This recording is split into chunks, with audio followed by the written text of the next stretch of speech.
Shalom, salam damai sejahtera buat kami semua. Saya berharap bahwa damai sejahtera Tuhan terus ada di dalam kehidupan kami. Saya tahu bahwa keadaan kami saat ini sedang mengalami pandemi seperti ini. Kami mengalami krisis, baik itu COVID dan juga dampak dari COVID. Banyak krisis-krisis baru yang bermunculan. Orang mulai kehilangan pekerjaan dan akhirnya kesulitan di dalam ekonomi, dan sedang mengalami kesulitan, banyak hal mulai bermunculan akibat dari COVID ini. Dan saya berharap bahwa sekalipun kita sedang ada di masa krisis ini, tetap damai sejahtera Tuhan ada bagi setiap kami. Nah, hari ini saya akan berbicara mengenai tema yang sama dengan minggu lalu dengan Pastor Jason. Hari ini saya akan berbicara mengenai kasih, dan judul khotbah saya adalah Love is about giving, atau kasih adalah mengenai memberi, atau kasih adalah mengenai hal memberi. Mari kita lanjut saja membaca satu bagian firman Tuhan di dalam Matius pasal yang ke-22 ayat yang ke-34 sampai ke-40. Saudara bisa mencatatnya. Saya akan membaca dari ayat 37 saja sampai 40. Matius 22 ayat 37 sampai 40 dengan judul hukum yang terutama. Jawab Yesus kepadanya, "Kasihilah Tuhan Allahmu dengan segenap hatimu dan dengan segenap jiwamu dan dengan segenap akal budimu. Itulah hukum yang terutama dan yang pertama. Dan hukum yang kedua yang sama dengan itu ialah kasihilah sesamamu manusia seperti dirimu sendiri. Pada kedua hukum inilah tergantung seluruh hukum Taurat dan kitab para nabi." Oke, baik, saya akan menceritakan sedikit latar dari bagian firman Tuhan ini. Saudara, ayat 37 sampai 40 merupakan jawaban Tuhan Yesus terhadap orang Farisi yang juga merupakan ahli Taurat, atau dia merupakan seorang pakar Taurat. Jadi saudara, ini bukan saja bicara mengenai pakar 10 hukum Taurat yang seperti yang kita ketahui bahwa hukum Taurat yang dikasih Tuhan di Gunung Sinai kepada Musa, kepada umat Tuhan. Ini bukan saja bicara mengenai 10 hukum, tapi ini bicara mengenai 613 hukum yang merupakan penjabaran dari 10 hukum ini lagi yang dibuat sama rabi orang Yahudi. Nah, hukum-hukum ini sudah sangat banyak dan sudah sangat berat, saudara, begitu banyak. Dan orang ini adalah ahli dari seluruh hukum ini. Jadi mereka memakai Taurat untuk supaya menanyakan kepada Tuhan. Mungkin mereka pengen ngecek kemampuan Tuhan, atau mungkin mereka pengen ngecek pengetahuan Tuhan mengenai Taurat, dan sekaligus mereka pengen memakai apa yang menjadi jawaban Tuhan. Mungkin ada yang tidak sesuai dengan Taurat atau melanggar Taurat, bisa dipakai untuk supaya bawa Tuhan kepada pengadilan, atau untuk menghadapkan Tuhan kepada pengadilan. Seperti itu, saudara. Nah, saudara, mereka menanyakan kepada Tuhan hukum yang terutama dari hukum Taurat itu apa. Dan kemudian Tuhan menjawab di ayat yang ke-37 sampai ke-40, hukum yang utama dari hukum Taurat, atau yang paling penting dari seluruh hukum. Ini menariknya, Tuhan menjawab bahwa yang paling penting adalah Tuhan meringkaskannya menjadi dua. Yang kedua ini adalah ringkasan dari satu saja, yaitu mengenai kasih. Jadi inti dari seluruh hukum Taurat adalah mengenai kasih. Dan kasih yang pertama dan terutama adalah kasih kepada Tuhan dengan segenap hati, segenap jiwa, dan dengan segenap kekuatan kita, segenap akal budi kita, dan juga kasih kepada sesama, seperti kasih kepada diri sendiri.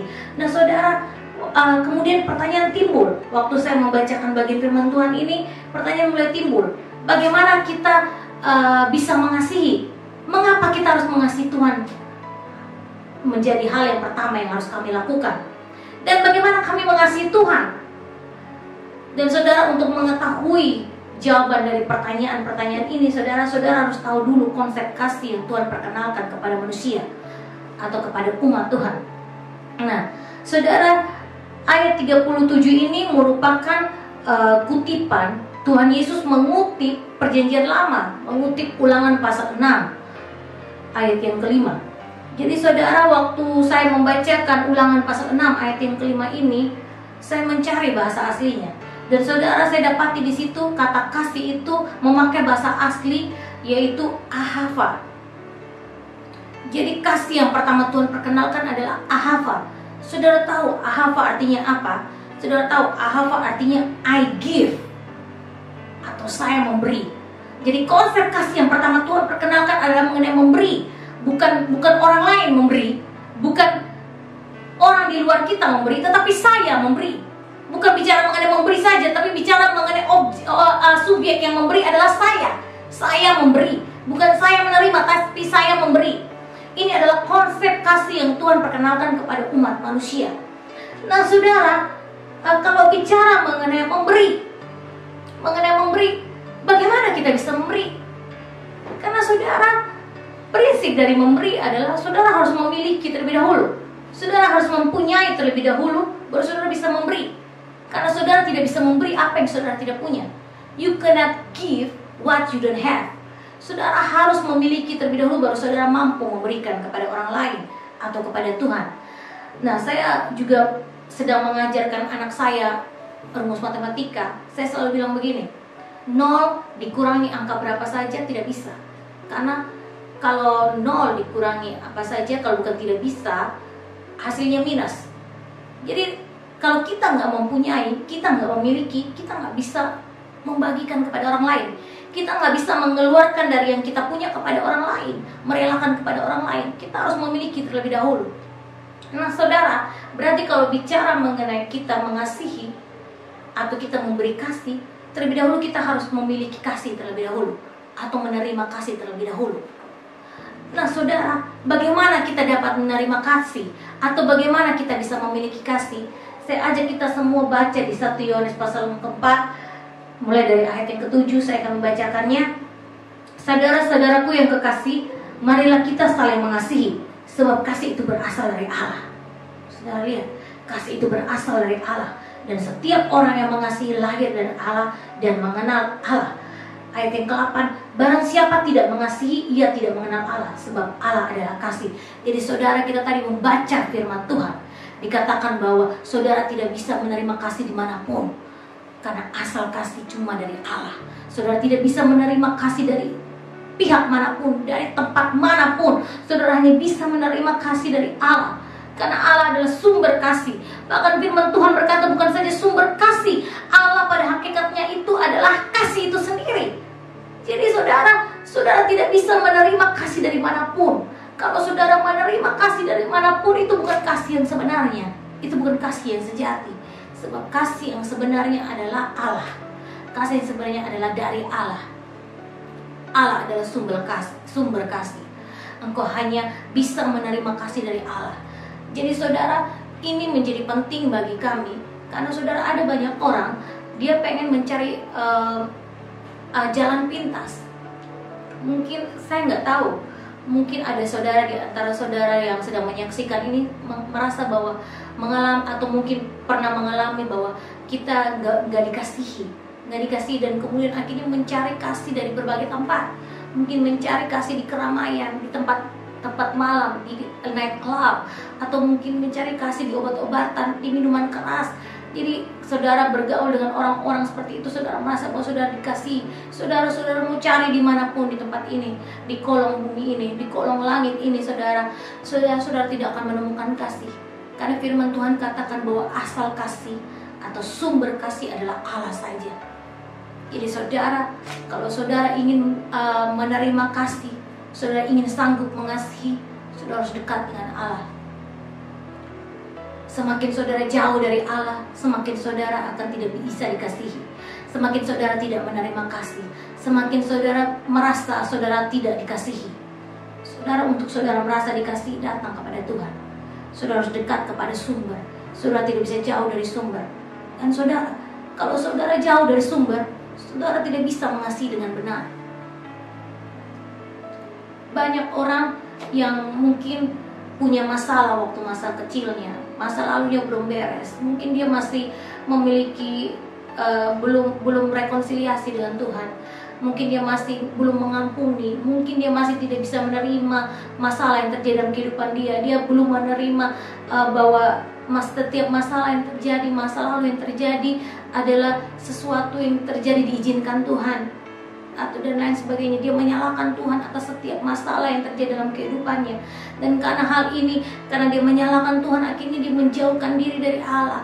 Dia jauh dari Allah, dan kemudian belum rekonsiliasi dengan Allah, terus kemudian sudah mulai belajar mengasihi orang lain, mungkin punya pacar, mungkin punya suami, punya istri, dan tidak heran saudara, waktu saudara tidak dekat dengan Tuhan dan saudara mengasihi, saudara akan mengasihi dengan cara yang salah.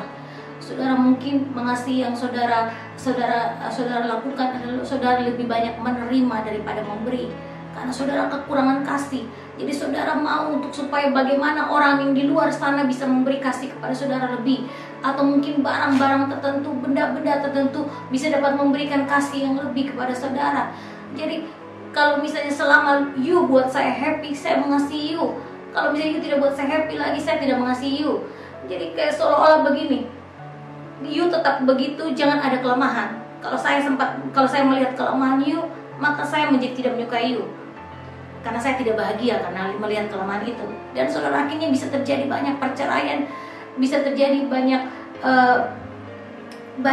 akhirnya lari ke kasih yang lain lagi, mencari kasih yang lain lagi, mencari kasih yang biar bagaimana dia bisa dipenuhi lagi oleh kasih, dan dia mencari lagi. Dan saudara, dan akhirnya kasus yang sama terjadi lagi, dan akhirnya keliling kemana-mana dan sebagaimana, dan akhirnya saudara tidak bisa menemukan kasih dimanapun, karena saudara tidak bisa menemukan kasih di tempat lain. Saudara hanya bisa menemukan kasih dalam Tuhan kita.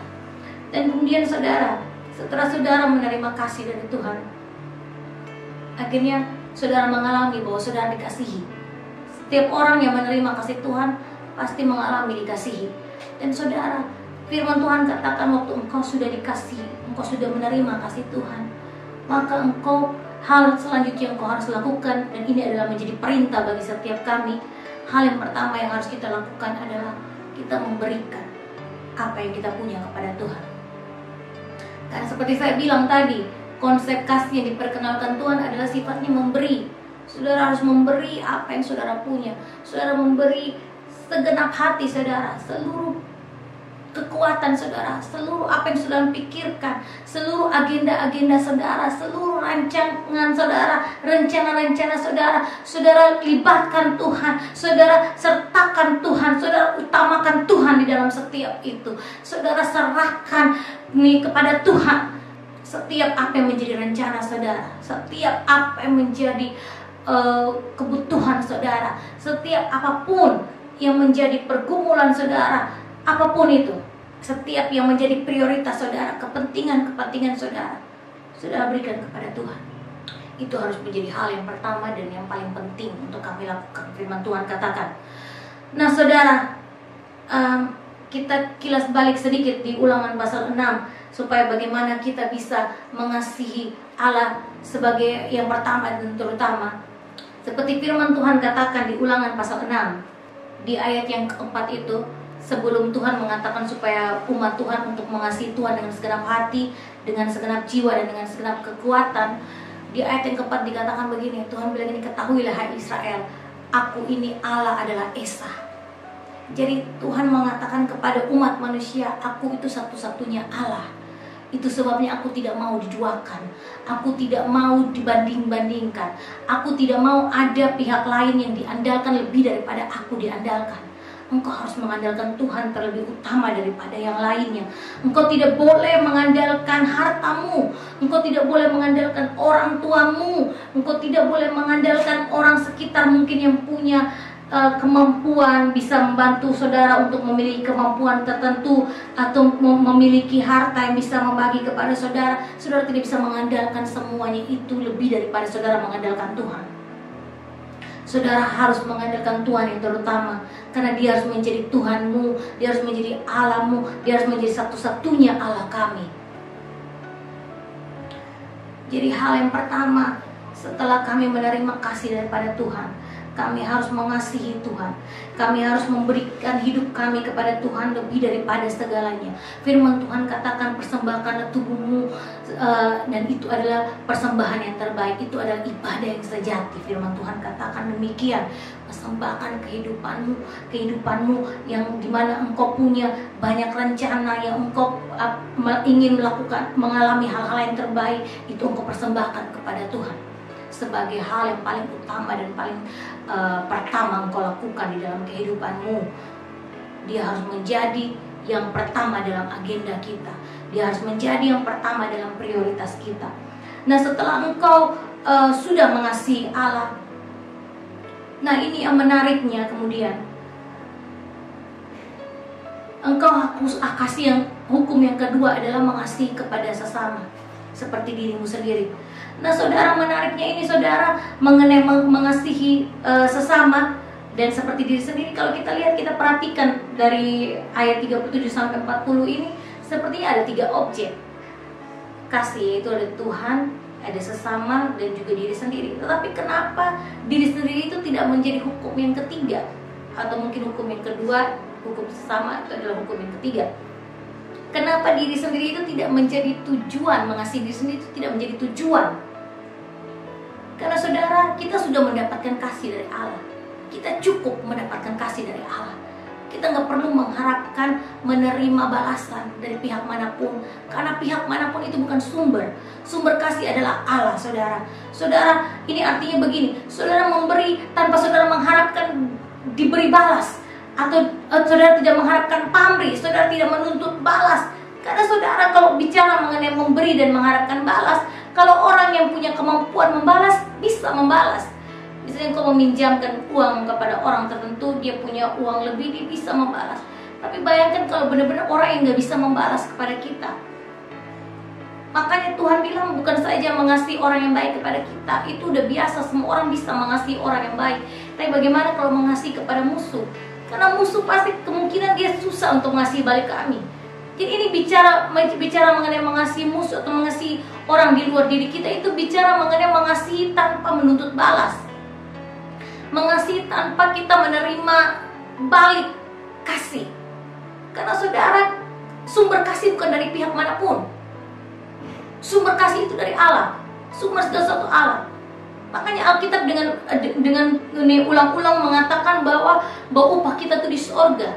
Jadi waktu engkau memberi, seperti firman Tuhan di Matius pasal 6, waktu engkau memberi sedekah, engkau jangan sampai tanganmu yang lain melihat tangan itu bicara mengenai jangan sampai engkau tuh show off, jangan sampai engkau sengaja memberi di depan banyak orang supaya orang mengetahui bahwa engkau memberi dan kemudian orang memuji. Dan ada bagian yang lain juga katakan waktu engkau memberi dan dilihat orang, saudara sudah mendapat upahnya. Waktu sudah dipuji itu upah saudara, saudara dapat pujian, saudara dapat hormat. Seperti itu saudara sudah dapat pujian, saudara sudah dapat upah saudara. Nah, firman Tuhan katakan jangan seperti ini. Karena waktu saudara memberi tanpa orang lain lihat, Tuhan Allah yang memberi, dan Dia yang akan memberi balas kepada kami. Sebab upah kami ada di sorga, upahmu di sorga. Allah yang di sorga akan membalas kami. Dia Allah yang sumber segala sesuatu, yang akan membalas setiap perbuatan baik kami. Jadi saudara, memberi saja, mengasihi saja, mengasihi itu bersifat memberi. Jangan memikirkan apapun, jangan memikirkan bahwa orang itu akan memberikan balik. Suatu saat dia akan memberi balik kepada anak saya, suatu saat dia akan memberi balik kepada keturunan saya. Jangan sampai berpikir seperti itu. Saudara, nggak perlu saudara berpikir seperti itu, karena Tuhan sudah menghitung semuanya bagi saudara. Dia akan memberikan balik kepada saudara. Saudara, Dia akan membuka tingkap langit. Saudara, Dia akan membuka berkat dari manapun, karena Dia sumber segala sesuatu. Saudara nggak perlu khawatir. Saudara tidak perlu mengharapkan balasan daripada orang lain. Nah itu jadi saudara, jadi bicara mengenai mengasihi sesama adalah bahwa saudara mengasihi, saudara memberi tanpa saudara mengharapkan bahwa sesama saudara akan memberi balik kepada saudara. Dan itu adalah tujuan dari saudara setelah saudara dikasihi.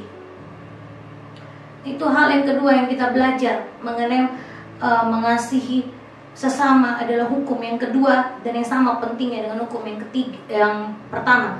Dan saudara, yang terakhir saya akan berbicara bahwa pertama tadi kita sudah belajar bahwa kasih itu adalah memberi.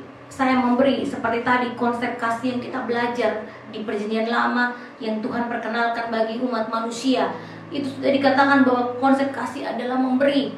Nah saudara, seperti prinsip memberi, saudara harus mempunyai dulu baru saudara bisa memberi. Dan saudara tidak bisa menerima dari pihak manapun. Saudara hanya bisa menerima dari sumbernya, yaitu Allah itu sendiri. Jadi sebelum saudara bisa mengasihi, saudara sanggup mengasihi. Mungkin ada yang bilang saya nggak sanggup mengasihi, tapi saudara, Mari saudara, waktu saudara terima kasih Tuhan, waktu saudara dekat dengan Tuhan, saudara dekat dengan sumber itu atau Allah itu sendiri akan memampukan kita untuk mengasihi.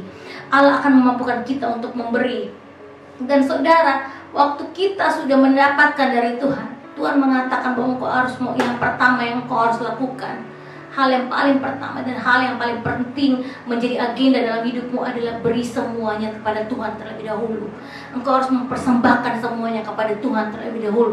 Engkau harus mempersembahkan syukur bahwa yang engkau punya ini bukan milikmu sendiri, tetapi itu adalah pemberian dari Tuhan. Itu adalah milik Tuhan. Saudara nggak akan mendapatkan kalau Tuhan tidak memberi. Itu ucapan syukur, pujian yang terbaik. Engkau harus kembalikan kepada Tuhan yang paling pertama dan yang paling utama yang engkau harus lakukan. Dan setelah itu saudara, engkau harus melanjutkannya kepada orang lain. Diri sendiri tidak menjadi tujuan kasih, karena sifat kasih bukan menerima, tetapi memberi. Saudara baru mengasihi waktu saudara memberi kepada orang lain. Dan saudara memberi di sini bukan bicara memberi yang asal-asalan, memberi yang tengah-tengah. Enggak, ini bicara begini. Seperti engkau memberi diri sendiri, engkau selalu memberi yang terbaik. Engkau juga harus memberi kepada orang lain sebagaimana engkau beri kepada diri sendiri yang terbaik. Engkau harus memberi yang terbaik kepada orang lain. Engkau harus memberi dengan kemampuan yang terbaik yang engkau bisa berikan. Ini bukan bicara material saja saudara. Ini bicara mengenai semangat mungkin. Ini bisa bicara mengenai banyak hal moral lainnya. Saudara, ini bisa bicara mengenai dukungan. Saudara, ini bisa bicara mengenai banyak hal. Apa yang saudara punya? Saudara lihat apa yang saudara punya. Saudara lihat apa yang saudara punya. Mungkin saudara punya suara yang bagus. Saudara mungkin punya. Saudara melihat yang saudara punya. Dan saudara, dari yang saudara punya, saudara harus merelakannya kepada orang lain juga. Saudara harus share kepada orang lain. Saudara harus berbagi kepada orang lain. Kalau saudara punya uang lebih, kalau saudara kemampuannya adalah uang, saudara harus rela memberi kepada orang lain. Saudara harus rela memberikan kepada orang lain. Terlebih saudara rela memberikan kepada orang yang gak sanggup membalas saudara. Orang-orang yang membutuhkan di luar sana. Orang-orang yang terkena dampak COVID saat ini begitu banyak. Saudara memberi. Saudara memberi. Dan apalagi yang saudara punya. Saudara mungkin punya kemampuan mengajar dan lain sebagainya. Saudara lihat apa yang saudara punya. Saudara beri dari apa yang saudara punya.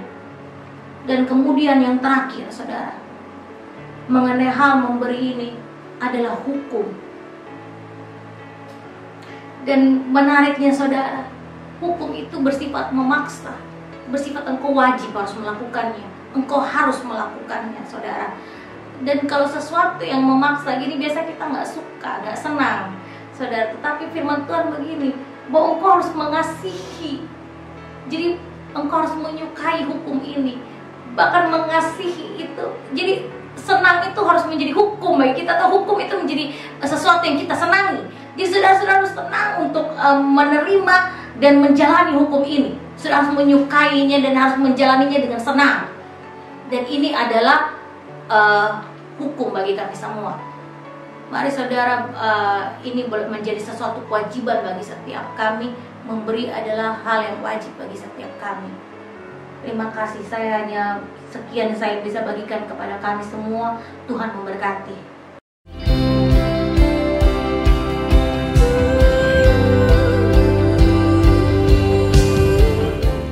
Hey guys, thank you for watching. Jangan lupa subscribe and share.